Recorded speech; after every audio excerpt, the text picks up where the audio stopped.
Come on, image you are the most powerful woman in the world, a queen, untouchable, everyone admires you. But every day, knowing you are slowly poisoning yourself. And no one stops you, no one dares to. This is a story of how beauty might have killed a queen. Yes, friends, in the 16th century, beauty wasn't just about awkward appearance. It was status, power, even survival. A pale, emotional, yet flawless white complexion like glass. That was the goal of the effort. Because possessing these traits didn't just make you beautiful, it proved you were elite. And the queen who started this trend in the world was Elizabeth. A flawless complexion, a perfect appearance, unmatched by anyone. But there were truths hiding behind that flawless face. Elizabeth, at the age of 29, while living that beautiful, opulent place life, contracted smallpox. That had come knowledge, but she had no intention of living. She fought, she won, but with those tragic, permanent scars on her face that cast a shadow over all her beauty. At that time, she was consumed by the fear that these scars would be perceived not only as a flaw in aesthetic standards, but also as a sign of weakness. For a monarch, this means weakness and a curse. And so Elizabeth decided to seek a solution. She gathered the heroes and ultimates of the era and gave them instructions for that depiction. To hide the scars on her face, they prepared a mixture known as Venetian white. This makeup made from a combination of white lead and vinegar gave her that famous porcelain complex. But there was something no one fully knows. Lead doesn't just stay on the skin, it steps into the body. And over time, it positions you from the inside out and slowly destroys you day by day. Yet that wasn't enough. Elizabeth so painted her lips that stricken blood red color come from cinnabar, and cinnabar contained mercy. So every day, without realizing it, she combined two different positions, preparing her own mist with lead on her face and mercy on her lips. Here, would you like to make you think, is there any different from today? No. What do you think about that? I will continue. As the years passed, the price of these choices began to show. As her skin deteriorated, she applied more makeup, layer upon layer, thicker and thicker.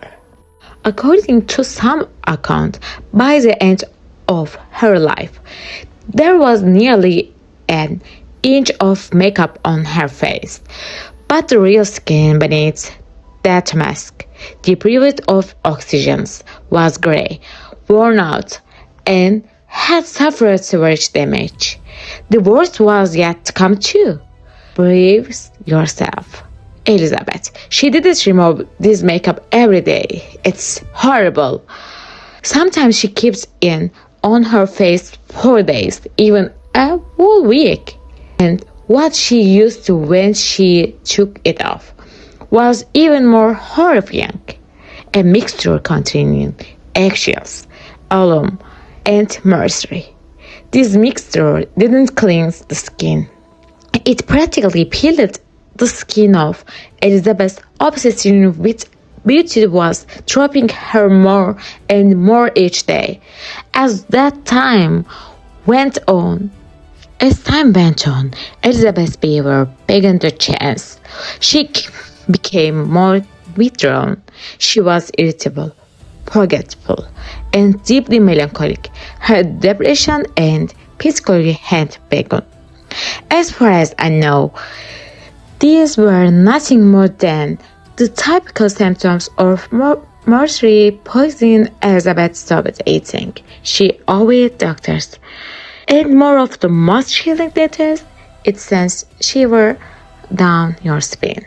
She refused to go to bed. She knew that if she went to bed, she might never get up again.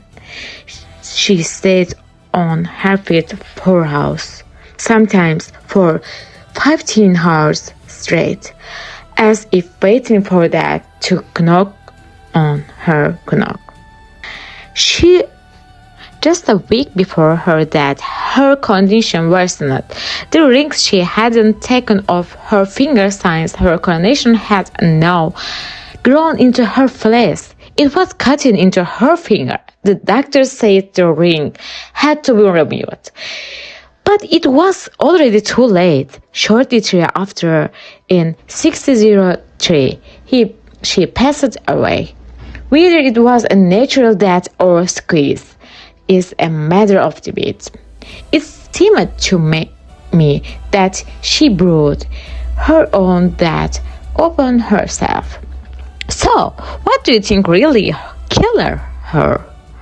There is no definitive answer.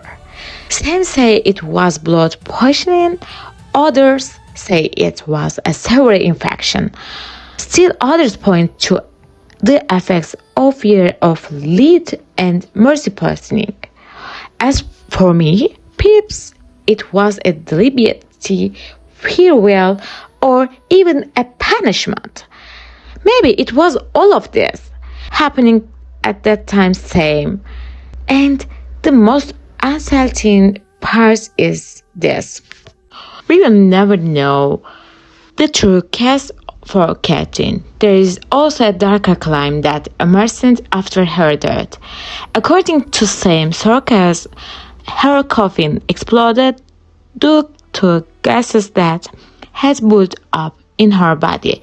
This account may be conversational, but when you think of it simply, a body filled with poison finally exploding because it couldn't take it anymore, isn't that for faced friends?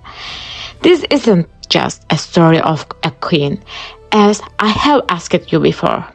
No, it's an example of how far the praise to look perfect can drive a person. Elizabeth didn't just apply makeup, she created a mask. And behind the mask, both her body and her soul slowly faded away. For beauty, for power, or maybe just for a sake of what others might think. And perhaps the most striking truth is this. People are still doing the same thing today. Only the methods have changed. Thank you for listening, guys. If you have any answer to my question or theories, I would love for you to share them in the comments and discuss them.